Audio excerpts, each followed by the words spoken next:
Hello, I'm Ally, a 29-year-old woman. I grew up in a single-parent home after my dad passed away when I was very young. My mom never remarried and worked tirelessly to feed and clothe me. She never hesitated to share her struggles with me, which made me feel deeply indebted to her, even when she treated me poorly. My mom often complained about the hard work she put in to provide for me, yet she constantly criticized me for my weight. I remember the first time I felt self-hatred. I was 8 years old, and my mom caught me eating a bar of chocolate after dinner. She yelled at me, saying I was getting too fat and ugly for her liking. This only worsened as the years went by. I tried talking to her, but it never helped, only more insults came my way. The irony was that I wasn't even fat or ugly. I was of normal weight for my age and height, and I received a fair amount of attention from boys. I couldn't understand why my mom hated me so much. When I turned 18, I wanted to move out, but I didn't have the funds. So I stayed with my mom while attending college. It was there that I had my first boyfriend. He was charming, handsome, and your typical jock. I fell madly in love with him. We got together in our second year and stayed together until shortly after graduation. I was convinced he was the one for me. Of course, my mom hated that I had a boyfriend and would always praise him while simultaneously insulting me. This didn't help my already fragile self-esteem. My boyfriend and I decided to wait a year before getting married. However, 2 months later, he suddenly broke up with me. I was confused and hurt. When I asked him why, he just looked at me with disgust. In that moment, I sought comfort from my mother, but instead of consoling me, she laughed and said, "Thank God he left. He deserves so much better than you." I was shocked. "What do you mean?" I asked. She replied, "He was madly in love with you, but with a little nudge from me, he saw the light." "Are you saying you made him break up with me? What did you say to him?" "Oh, nothing you don't already know. I just opened his eyes to how ugly you are. Once he saw it, he didn't want to marry you." "What's wrong with you? How could you do this to your daughter?" "Stop being so dramatic, Ally. I know you're sad, but for your own sake, don't indulge in sweets. It'll make you gain more weight." That was my breaking point. I had saved up a decent amount of money from working part-time. That night, while my mom was asleep, I packed my things and moved out. I stayed at a friend's place until I got my own apartment. It took a long time to heal, but eventually, I started putting myself out there more and regained my confidence. Sometimes I felt sad that my mom never made an effort to call or check up on me, but I got over it. Once I felt better, I would check in on her occasionally but kept our contact minimal. Then I met Holt. We bumped into each other at a coffee shop and ended up sitting in the same booth because the place was full. We started talking, and he turned out to be an amazing guy with a great sense of humor. We exchanged numbers, and the rest is history. Holt and I dated for 3 years before deciding to make it official. During those 3 years, I got to know Holt's family, who accepted me with open arms. This was a very healing experience for me. I told Holt about my history with my mom, and needless to say, he wasn't her biggest fan. I was incredibly happy to be marrying Holt. I felt like I was on top of the world. It was amazing to be loved by someone so wonderful. My looks didn't matter, and part of me wanted to shove that in my mother's face. I knew it would be petty, but when your own mother bullies you about your looks from the age of 5 until adulthood, you're bound to feel that way. Holt and I began planning the wedding immediately after we got engaged. I kept my idea of revenge on the back burner because I wasn't sure if it was morally right. About 2 months into the planning, Holt asked me about the guest list. "So, who are you thinking of inviting?" "Well, my close family and friends. I don't think I'll have a lot of people to invite." "All right, I don't mean to be insensitive, but when you say family, are you asking if I'm going to invite my mom?" "Yeah, I know it's a sensitive topic, but I just want some confirmation, you know." I was actually thinking of inviting her. "Oh, really? How come?" "Okay, I know this will sound mean, but I kind of want to rub it in her face. I've become who she always told me I wouldn't be. She used to constantly tell me that no man would ever love me because of my looks, but here I am." "Oh, honey, I don't think that's mean at all. In fact, I fully support it. It's the least mean thing I've ever heard, but it's perfect considering everything that your mother put you through." "Really? So you're okay with it?" "I am, as long as you are. Although I will say that if your mother says anything rude to you, I will interfere." "That's absolutely okay. Thanks for supporting me." "That's exactly what I'm here for, isn't it? It felt great to have Holt validate my feelings. He knew about the extent of the damage my mom did to my self-esteem, and yet he was more than willing to accommodate me. I felt a new wave of excitement. I couldn't wait to brag to my mom about my marriage. Not only was I marrying a rich and handsome man, but also a man who showed me in every way possible that he loved me more than anything. That was definitely going to embarrass my mom. As we finalized the technicalities of the invitation, like the look, fonts, and paper, I couldn't help but wonder how my mom would react. Would she go red in the face from humiliation? Would she apologize? Would she, for once, be proud of me? I know I seem naive to only think about the best case scenarios, but I couldn't help it. Even though I barely contacted her anymore, she was still the only parent I had, and I wanted some form of a relationship with her. Don't get you wrong, I would never forgive her that easily. She put me through years of therapy because of her bullying. I would make sure she apologized properly before cautiously building a relationship with her. Whenever I had a negative thought about her reaction, I pushed it away because I didn't know how I would deal with it. When it came time to print the invitations, Holt and I sat together and hand-wrote the names of our guests. We wanted to do a traditional handwritten invitation. When I was writing my mother's name, Holt was looking over my shoulder. That's when he held my hand to stop me. I looked at him in confusion. Is everything okay? Yeah, it's just. Do you not want me to invite my mom? No, it's not that. That's your mom's full name? Yeah, why? You guys have different last names. Oh yeah, my mom kept her maiden name after she got married. I got my dad's name. That's funny. Why? What's wrong? I don't know if it's a coincidence, but I have an employee with that same exact name. What? That's crazy. Yeah, she plans to retire in another year or two. This is super weird. I mean, your mom's name and maiden name are not very common. Do you think? I don't know which company she works for, but do you maybe have files of your employees on hand or even a staff picture? Oh yeah, of course I do. Holt shot up from the couch and ran into his office. My heart was pounding. What were the chances? I had always believed the world was small, but for it to be this small was crazy. Holt came back with his laptop in hand, and we sat down together to find a picture of the woman with the same name as my mom. Thankfully, the company had just had an event recently and a lot of pictures were taken.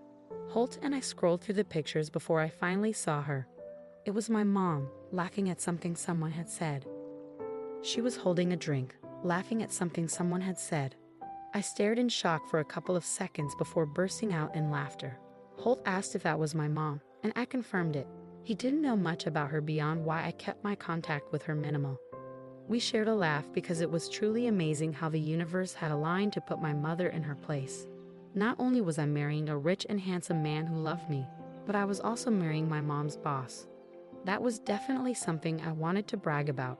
I hoped for her sake that she would be on her best behavior because she had no idea what she could be risking if she tried to say anything against me. When we finally sent out the invites, we received a ton of responses almost immediately. I tracked them to ensure they reached their destination safely. When I saw that my mom's invitation had been delivered, I anxiously waited for her response. But over a week went by, and I heard nothing. I began to lose hope that my mom would come to my wedding. I tried to tell myself it was no big deal, but she was my only parent, and getting married was the biggest event in anyone's life. Of course, I wanted my mom there, even if she just sat silently. Holt could see that I was down and comforted me. He reminded me that regardless of whether my mom came, it would still be our day, and we would be surrounded by people who loved us. I began to feel better, but I wasn't fully convinced. Then finally, my mom's RSVP came in. She said yes. That was it, just yes. It hurt that she didn't even call to ask about who I was marrying or inquire about the wedding, but at least she would be there. I messaged her, asking if she would like to be part of the rehearsal dinner, and she replied with another simple yes. Having my mom there was a win, a small win, but a win nonetheless. I felt happy. On the day of the rehearsal dinner, I was a nervous wreck. Meeting my mom after 3 years made me anxious. I made sure my dress was perfect, my hair was in place, and my makeup was flawless. I couldn't help but think that I didn't even make that much effort for Holt. My mom walked into the rehearsal dinner and found me immediately. Holt was busy talking to someone else in the hall, so she didn't notice him. She made a beeline for me. My hands got clammy as she approached, but I calmed myself, reminding myself that I had the upper hand. She greeted me with a hug before looking me up and down and laughing. I felt myself shrivel up inside, like the helpless little girl I used to be. "So who's the unlucky guy? I see you still haven't become skinny, so you must have found some ugly hobo." "Mom, that's beyond rude. Oh please, whoever is choosing to marry you while you look like this must be clearly blind and very unlucky." "Actually, I think you're the unlucky one, Quinn." "Holt, what are you doing here? What do you think? Didn't his name look familiar to you at all?" "Well, yeah, but I didn't think." "You didn't think what?" "That your daughter would be capable of marrying someone like me because you think she's too ugly? Or am I enough of a hobo to be able to marry your daughter?" "No, well, I didn't mean it like that. Look, you're on thin ice. It's bad enough that you've insulted me, but if I hear you say one more word against Allie, I swear I will make your life miserable." "Okay, but I must say, Allie, you're an absolute piece of work for purposely going after my boss. What did you think it would do for you? Did you think I would go easier on you?" "I didn't purposely go after your boss. We only found out when we were sending the invite, but I did hope to mend our relationship. I guess that won't be happening. Enjoy the rest of the dinner, and I'll see you tomorrow." Holt and I walked away hand in hand. Once we were out of her sight, we dissolved into laughter. The look of absolute horror on her face when she saw Holt was unforgettable. I had hoped for a much nicer interaction, but seeing her put in her place was actually more satisfying. I was so caught up in my emotions that I didn't even notice Holt walk up to us. But I was glad he had managed to come right in time. The rest of the evening passed without any other incidents. The next day was hectic. However, when it came time for the ceremony, all I could feel was immense pride. Seeing Holt stand at the altar with tears in his eyes as he watched me walk down the aisle made all the hours of getting ready worth it. I happened to scan the crowd and spotted my mom. She noticed me looking at her and pulled a face. The same face she always made whenever she thought I looked ugly or fat. I stumbled for a second, questioning everything. I knew I looked beautiful, but seeing my mom's expression made me feel very insecure. I looked at Holt and all my doubts vanished. He still looked at me like I was the only girl in the room. Other than that, the ceremony went off without a hitch.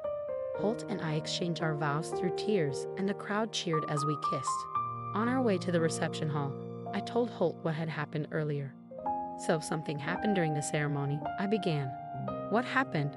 Are you okay?" Holt asked, concerned. "Oh yeah, I'm fine now," I assured him.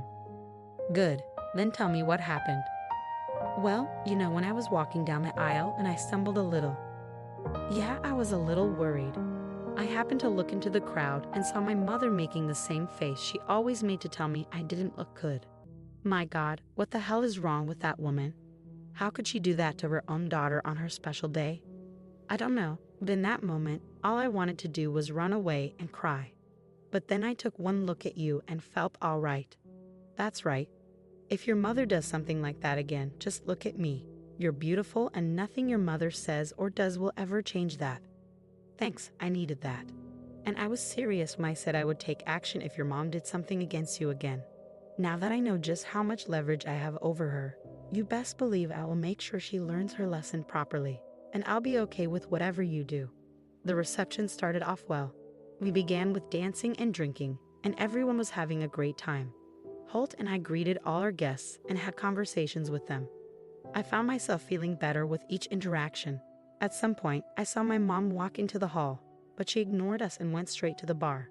I felt a little bad, but figured being ignored was better than being told I looked ugly again. So I let it go. Holt kept me by his side the entire time, which I appreciated because it was a great distraction. Finally, it was time for the toasts. Holt started with a heartfelt toast to us and our relationship, which made me cry. I followed with my own toast, and I was happy to see that I made him feel the same emotions he made me feel. If there was one thing to mention about the toasts, it was that with every toast made to Holt and me, my mom scoffed. She received a lot of dirty looks, but that didn't stop her. At some point, she stood up and said she had a toast to give us. My heart dropped. I knew my mother, and I knew how evil she could be. I knew this would not end well. Holt held my hand, and when I looked at him, his jaw was clenched. At least we both felt the same anxiety at that moment. My mom began talking about how I was undeserving of Holt. She praised Holt for being a great boss and a wonderful man, then conveniently brought up that he was her boss.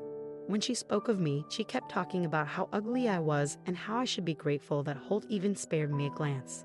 I felt sick. How could she say that? Holt looked like he was going to burst a vein from how hard he was restraining himself. The rest of our guests looked appalled. Finally, when my mother finished her awful speech, she sat down with a satisfied smirk on her face, happy with the reactions she got. Thankfully, the rest of the evening proceeded without anyone mentioning what my mom had said. Holt and I tried our best to put it behind us for the night. Even when we got back home, neither of us spoke about it. There was an air of sadness, but we chose to ignore it because we were happy to be legally and officially together. The next day, Holt left for work. He told me something urgent had come up, but promised to be back by noon, so I didn't mind. True to his word, Holt came back home by noon, and we settled on the couch to watch some of our favorite shows. An hour later, I heard banging on the front door, along with my mom yelling for me to come out and open the door. I was confused and looked at Holt, sensing his urgent business had something to do with my mom. I walked to the door and opened it. "You absolute wretch. What did you say to him, huh?" she yelled. "What do you mean? Don't play dumb. You made him fire me." "Holt fired you." "Yeah, and I'm sure it's because of something you said. You're so stupid you never know what you say." "I'm going to have to stop you there, Quinn," Holt interjected. "I don't think I need to remind you of your speech from yesterday. You praised me and completely dissed your own daughter, who is my wife. How did you possibly think that was okay? I told you I'd make you regret it if you even said a word against her." "Whatever. You can't fire me for that. I'll sue you. You've also been highly negligent with your work. I was going to fire you anyway, but kept you for a few months only because you are Allie's mother. Since you have no respect for her, I see no reason to help you out. Now, if you'll excuse us, we're busy. Goodbye." I couldn't believe it. Holt stood up for me in a way I hadn't even considered. Holt held me in his arms as I cried. I finally felt free. I felt valued and respected, and I knew I never wanted anything less than that from then on. I didn't care to find out what happened to my mom after that, and neither did Holt. The two of us continued to live our lives in blissful ignorance of her whereabouts. I've learned just how important it is to have and enforce your boundaries. Don't let anyone treat you like you're worth nothing because, to someone else, you mean the world.